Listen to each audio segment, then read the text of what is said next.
Just pay close attention to this video. I'll be sharing you the most biggest problem in the online business. Most of the people are not successful in the online business. They will be always working, but not getting any result because they don't invest in themselves. They don't have a proper system to work. They simply learn from YouTube or any other free platform and they will start working without any mentor or without any guide.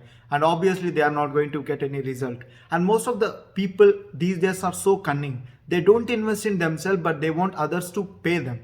It will practically not work. You should be honest to yourself if you want to become successful in the online business. Okay. And I also noticed that people these days are not investing and they are looking for other people's success. Like, let this guy make any progress, then I will join after him.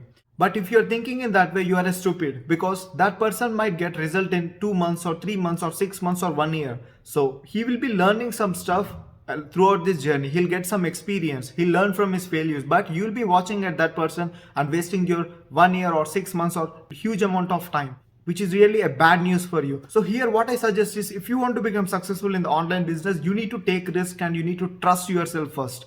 Yes, I can do this. I will do this. You should have that confidence to do the things, right? For example, if you're going for any exam, you need to prepare very well to write the exam and to pass the exam, right? If you are not preparing well, you're not going to get result. Obviously, in this case, if you work hard, if you implement the things, if you learn all the things, definitely you will get the result.